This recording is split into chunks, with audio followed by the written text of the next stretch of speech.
ವರ್ಷದ ಪ್ರಾರಂಭವನ್ನು ಸೂಚಿಸುವ ಹಬ್ಬವೇ ಯುಗಾದಿ. ಹಿಂದೂ ಪಂಚಾಂಗದ ಪ್ರಕಾರ ಚೈತ್ರ ಮಾಸದ ಮೊದಲ ದಿನವನ್ನು ಯುಗಾದಿ ಹಬ್ಬವನ್ನಾಗಿ ಆಚರಿಸಲಾಗುತ್ತಿದೆ. ಈ ದಿನದಂದು ಹೊಸ ಸಂವತ್ಸರ ಆರಂಭವಾಗುತ್ತಿದ್ದು, ಯುಗಾದಿ ಹಬ್ಬದ ಮಹತ್ವ, ಆಚರಣೆ ಮತ್ತು ಜ್ಯೋತಿಷ್ಯ ದೃಷ್ಟಿಯಿಂದ ಅದರ ವಿಶೇಷತೆ ಬಗ್ಗೆ ತಿಳಿದುಕೊಳ್ಳಲು ನಮ್ಮೊಂದಿಗೆ ಇಂದು ಖ್ಯಾತ ವೇದ ಬ್ರಹ್ಮಶ್ರೀಗಳಾದಂತಹ ಲಕ್ಷ್ಮೀನಾರಾಯಣಾಚಾರ್ಯ ಅವರು ನಮ್ಮ ಕಾರ್ಯಕ್ರಮದಲ್ಲಿ ಹಾಜರಿದ್ದಾರೆ. ಅವರಿಗೆ ನಮ್ಮ ಸಿಟಿವಿ ನ್ಯೂಸ್ ಯೂಟ್ಯೂಬ್ ಚಾನಲ್ ಪರವಾಗಿ ಆಧಾರದ ಸುಸ್ವಾಗತ ಕೊಡ್ತಾ ಇದ್ದೀವಿ. ಜೈ ಶ್ರೀರಾಮ್. ಸಿಟಿವಿ ಪ್ರೇಕ್ಷಕ ಮಹಾಶಯರೆಲ್ಲರಿಗೂ ಕೂಡ ಯುಗಾದಿಯ ಶುಭಾಶಯಗಳು. ಸ್ವಾಮಿ, ಮೊದಲನೆಯದಾಗಿ ಯುಗಾದಿ ಎಂಬ ಪದದ ಅರ್ಥವೇನು, ಅದರ ಹಿಂದಿರುವ ಮಹತ್ವವನ್ನು ಸ್ವಲ್ಪ ತಿಳಿಸ್ಕೊಡಿ. ಯುಗಾದಿ ಅಂದ್ರೆ, ಯುಗ ಅಂದ್ರೆ ನಮ್ಮ ಧಾರ್ಮಿಕ ಧರ್ಮಶಾಸ್ತ್ರಾನುಕಾಲವಾಗಿ ಹುಟ್ಟಿರುವಂತಹದ್ದು ಯುಗ, ಹುಟ್ಟಿರೋದು ಅಂತ. ಆದಿ ಅಂದ್ರೆ ವರ್ಷ ವರ್ಷ ಬರುವಂತಹದ್ದು, ಯುಗಾದಿ ಅಂತ ಹೇಳ್ತಾರೆ. ಇದು ನಮ್ಮ ಕೃಷ್ಣ ಪರಮಾತ್ಮನು ಅವತಾರ ಮುಗಿಸಿದ ಮೇಲೆ ಪ್ರಾರಂಭ ಆಗೋದು ಈ ಕಲಿಯುಗ. ಈ ಕಲಿಯುಗದ ಪ್ರಮಾಣ 4,37,000 ವರ್ಷಗಳು. ಅದರಲ್ಲಿ ನಮಗೆ ಕ್ರಿಸ್ತ ಪೂರ್ವ ಅಂದ್ರೆ 5,022 ವರ್ಷಗಳು ನಡೀತಾ ಇದೆ. ಈ 2026 ಏನು ಅಂದ್ರೆ ಇದು ಕ್ರಿಸ್ತನ್ ಯೇಸು ಕ್ರಿಸ್ತು ಮರಣವಾದಾಗಿನಿಂದ ಇದು ಬಂದಿರುವಂತಹದ್ದು 2026 ನಮಗೆ. ಅದು ನಮಗೆ ಮುಖ್ಯವಲ್ಲ. ನಮ್ಗೆ ಕಲಿಯುಗ ಯುಗ, ಈ ಯುಗ ಪ್ರಾರಂಭ ಆಗಿ 5,021 ವರ್ಷ ಆಗಿದೆ. ಅದು ನಮ್ಗೆ ಆ ಯುಗನ ಪ್ರಾರಂಭ ಬ್ರಹ್ಮದೇವರು ಸ್ಟಾರ್ಟ್ ಶುರು ಮಾಡಿರೋದ್ರಿಂದ, ಸೃಷ್ಟಿಕರ್ತನು ಶುರು ಮಾಡಿರೋದು ಈ ಯುಗ. ಅದನ್ನ ಆದಿಯಾಗಿ ಅಂದ್ರೆ ವರ್ಷ ವರ್ಷ ತೆಗೆದುಕೊಂಡಿದ್ದಕ್ಕೆ ಯುಗಾದಿ ಎಂದು ಹೇಳಿ ನಮ್ಮ ಶಾಸ್ತ್ರದಲ್ಲಿ ಹೇಳುತ್ತೆ. ನಮ್ಮ ಏನು ಹಿಂದೂ ಸಂಪ್ರದಾಯದ ಪ್ರಕಾರ ಇದು ನಮಗೆ ಹಿಂದೂಗಳೇನು ಹೊಸ ವರ್ಷವನ್ನಾಗಿ ಆಚರಣೆ ಮಾಡ್ತಾರೆ. ನಾವು ಕೆಲವರೆಲ್ಲ ಜನವರಿ 1ನೇ ತಾರೀಕು ಹೊಸ ವರ್ಷ ಅಂತ ಆಚರಣೆ ಮಾಡ್ತಾರೆ. ಅದೇ ನಮ್ಮ ಹಿಂದೂ ಪಂಚಾಂಗದ ಪ್ರಕಾರ ಹೇಳ್ಬೇಕಂದ್ರೆ ಯುಗಾದಿ ಹಬ್ಬದ ದಿವಸ ಪ್ರಾರಂಭ ಆದ ದಿನವೇ ನಮ್ಗೆ ಹೊಸ ವರ್ಷ ನಮ್ಗೆ ಯುಗಾದಿ ದಿನವೇ. ಆ ಯುಗಾದಿ ಏನು ವಿಶೇಷ ಆಗ್ತದೆ ಅಂದ್ರೆ, ಬೆಳಗ್ಗೆ ಎದ್ದು ಪ್ರಾತಃ ಕಾಲ ಅಂದ್ರೆ ಸೂರ್ಯನ ಹುಟ್ಟೋಕ್ ಮೊದಲೇ ಎದ್ದು ತಲಾ ಸ್ನಾನ, ಎಣ್ಣೆ ಸ್ನಾನ ಮಾಡಿ, ಹೊಸ ಬಟ್ಟೆ ಇದ್ರೂ ಸರ್ವ ಸಂತೋಷ, ಇಲ್ಲ ಅಂದ್ರೆ ಹಳೆ ಬಟ್ಟೆ ಒಯ್ದು ಕೂಡ ಅದನ್ನು ಕೂಡ ಉಪಯೋಗಿಸಬಹುದು.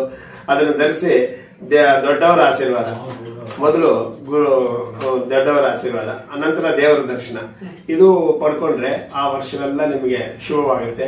ಎಲ್ಲ ಕೂಡ ನಮಗೆ ಶುಭ ತೋರುತ್ತೆ ವರ್ಷ ಪೂರ್ತಿ. ಮತ್ತೆ ಯುಗಾದಿ ದಿನ ಜನರು ಯಾವ್ಯಾವ ರೀತಿ ಆಚರಣೆ ಮಾಡ್ತಾರೆ, ಇದ್ರ ಬಗ್ಗೆ ಸ್ವಲ್ಪ ಆ ದಿನ ನಮ್ಗೆ ವಿಶೇಷವಾಗಿ ದೇವರ ದರ್ಶನ ಆದ್ಮೇಲೆ ಹೇಳಿದ್ವಲ್ಲ, ಈ ತರ ದೇವರ ದರ್ಶನ ಆದ್ಮೇಲೆ ಮನೆಯಲ್ಲಿ ದೊಡ್ಡವರ ಆಶೀರ್ವಾದ ಅಂತ. ಅದರಲ್ಲಿ ನಾವು ಮುಖ್ಯವಾಗಿ ಬೇವು ಬೆಲ್ಲ ಅನ್ನು ಸ್ವೀಕರಿಸ್ತೀವಿ. ಆ ಬೇವು ಅನ್ನೋದು ನಮ್ಮ ಬಾಳಲ್ಲಿ ಕಹಿ, ಆ ಬೆಲ್ಲ ಅನ್ನೋದು ನಮ್ಮ ಬಾಳಲ್ಲಿ ಇರುವಂತಹ ಸಿಹಿ. ಇವೆರಡೂ ಕೂಡ ಸಮವಾಗಿರ್ಲಿ ಅಂತೇಳಿ ಅವೆರಡನ್ನೂ ಉಪಯೋಗಿಸ್ತೀವಿ. ಆದ್ರೆ ಬೇವು ಬರದೇ ಇರ್ಲಿ, ಸಿಹಿ ಯಾವಾಗ ಇರ್ಲಿ ಅನ್ನೋದು ನಮ್ಮ ಶಾಸ್ತ್ರದಲ್ಲಿ ನಾವು ಎಲ್ರಿಗೂ ಕೂಡ ಹೇಳುವಂತ ಹಿತವಚನಗಳು. ಮತ್ತೆ ಆ ದಿವಸ ಎಣ್ಣೆ ಭಜನೆ ಮಾಡ್ಕೊಂತಾರೆ ಎಲ್ಲ ಯುವಕರು, ಎಲ್ಲ ಒಟ್ಟಿಗೆ ಸೇರ್ಬಿಟ್ಟು ಎಣ್ಣೆ ಇಟ್ಟು ಸ್ನಾನ ಮಾಡೋದು. ಅದು ಬರೀ ತಲೆ ಸ್ನಾನ ಅದು ಶ್ರೇಷ್ಠವಲ್ಲ. ಅದು ಏನಿದ್ರು ಆ ಬರೀ ಎಣ್ಣೆ ಇಲ್ದಿರ ಸ್ನಾನ ಮಾಡುವಂತದ್ದು. ನಮ್ಮ ಮನೆಯಲ್ಲಿ ಏನಾದ್ರೂ ಅಶುಭ ನಡೆದಾಗ ಮಾತ್ರ ಬರೀ ಸ್ನಾನ ಮಾಡ್ತೀವಿ ನಾವು. ಈ ಹಬ್ಬದ ದಿನ ವಿಶೇಷವಾಗಿ ಸ್ನಾನ, ಹಬ್ಬದ ಶುಭ ನೋಡ್ಬೇಕಾದ್ರೆ ಎಣ್ಣೆ ಇಟ್ಕೊಂಡು ಸ್ನಾನ ಮಾಡಿದ್ರೆ ಅದು ಶುಭ ನಮಗೆ, ಅದು ಶುಭ ಸೂಚನೆಗಳಿಗೆ ಭಾವಾರ್ಥ. ಯುಗಾದಿ ಹಬ್ಬದಿಂದ ಮಹಿಳೆಯರಿಗೆ ವಿಶೇಷವಾಗಿ ಅವತ್ತು ಮನೆ ಮುಂದೆ ಸಾರಿಸೋದು, ರಂಗೋಲಿ ಮಾಡೋದು, ಇದು ತುಂಬಾ ಮಾಡ್ತಾರೆ. ಒಂಥರ ಈ ಮಹಿಳೆಯರಿಗೆಲ್ಲ ಒಂದು ಖುಷಿ ಕೊಡುವ ಹಬ್ಬ ಇದೆ. ಇದ್ರ ಬಗ್ಗೆ ಏನು? ಅಲ್ಲ, ಅದು ಮಹಿಳೆಯರಿಗೆ ಅಂತಲ್ಲ, ಮನೆಯಲ್ಲಿ ಇರೋರಿಗೆ ಎಲ್ರಿಗೂ, ಪುರುಷರಿಗೂ ಮಕ್ಕಳಿಗೆ ಎಲ್ರಿಗೂ ಹರ್ಷ ತರುವಂತದ್ದು. ಯುಗಾದಿ ಹರ್ಷ ತರುತ್ತೆ.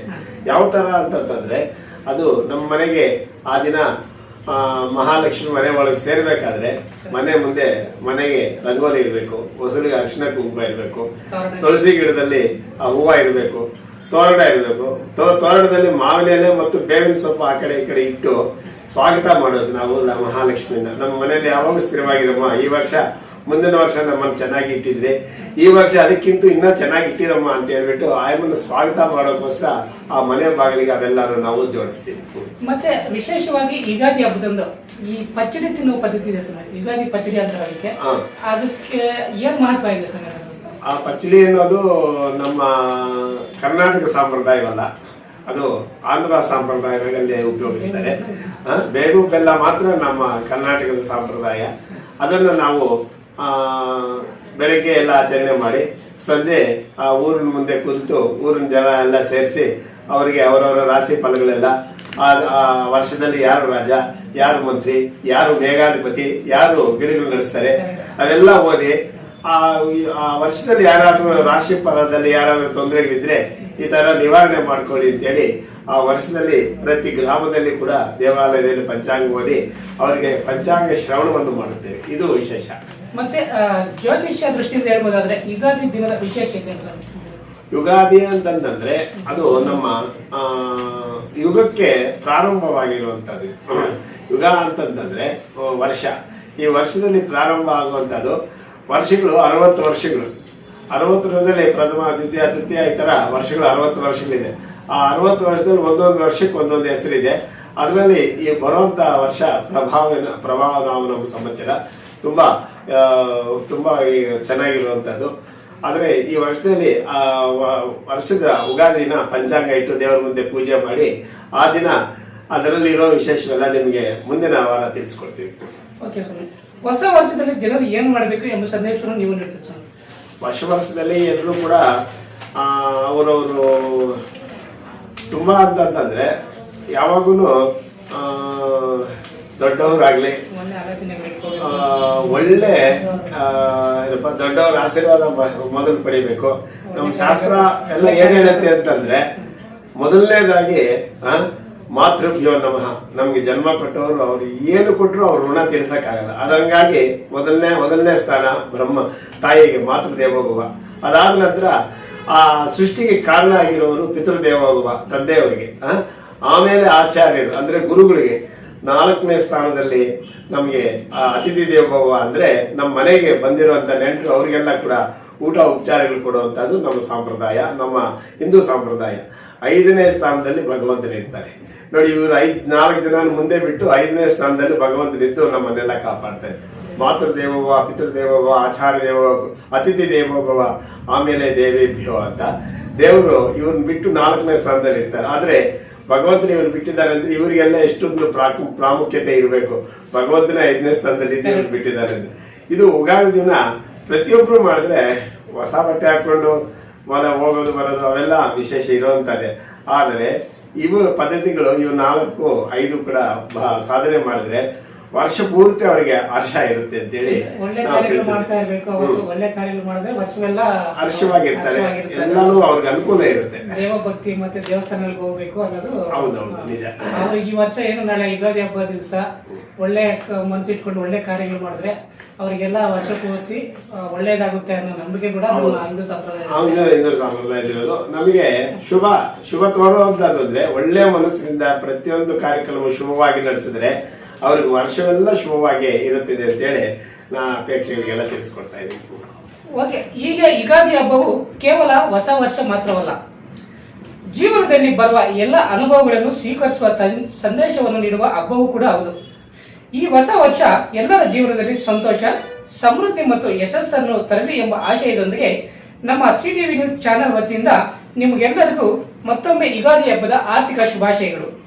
ಮತ್ತಷ್ಟು ವಿಶೇಷ ಸುದ್ದಿಗಳ ವೀಕ್ಷಣೆಗಾಗಿ ಸಿಟಿವಿ ನ್ಯೂಸ್ CMI ಯೂಟ್ಯೂಬ್ ಚಾನೆಲ್ಗೆ ಸಬ್ಸ್ಕ್ರೈಬ್ ಆಗಿ ಬೆಲ್ ಬಟನ್ ಒತ್ತಿ ಲೈಕ್ ಮಾಡಿ ಶೇರ್ ಮಾಡಿ. ಧನ್ಯವಾದಗಳು. ಹಾಗೆ ಪಂಚಾಂಗದ ಬಗ್ಗೆ ಏನಾದರೂ ಪಂಚಾಂಗದ ಬಗ್ಗೆ ಬೇಕಾದಲ್ಲಿ ಸಂಪರ್ಕಿಸಿ. ಹೇಳಿ ಸ್ವಾಮಿ, ಏನಾದರೂ ಪಂಚಾಂಗದ ಬಗ್ಗೆ ಮಾಹಿತಿಗಳು ಬೇಕಾದ್ರೆ ಸ್ವಾಮೀಜಿ ಅವರು ಒಂದು ನಂಬರ್ ಕೊಡ್ತಾರೆ, ದಯವಿಟ್ಟು ನೀವು ಆ ನಂಬರ್ಗೆ ಕಾಲ್ ಮಾಡಿ ಮಾತಾಡ್ಬೋದು. ಹೇಳಿ ಸ್ವಾಮಿ ನಿಮ್ಮ ನಂಬರ್. 98866952227. ಓಕೆ, ಏನಾದರೂ ನಿಮ್ಮ ಸಮಸ್ಯೆಗಳು ಪಂಚಾಂಗದ ಬಗ್ಗೆ ಏನಾದರೂ ಸಮಸ್ಯೆಗಳಿದ್ರೆ ಈ ನಂಬರ್ಗೆ, ಸ್ವಾಮೀಜಿ ಅವ್ರ ನಂಬರ್ಗೆ ಫೋನ್ ಮಾಡಿ ತಿಳ್ಕೊಂಡ್ರೆ ಅವರು ನಿಮಗೆ ಸಂಪೂರ್ಣ ಮಾಹಿತಿ ನೀಡ್ತಾರೆ. ಎಲ್ಲರಿಗೂ ಮತ್ತೊಮ್ಮೆ ಯುಗಾದಿ ಹಬ್ಬದ ಆರ್ಥಿಕ ಶುಭಾಶಯಗಳು.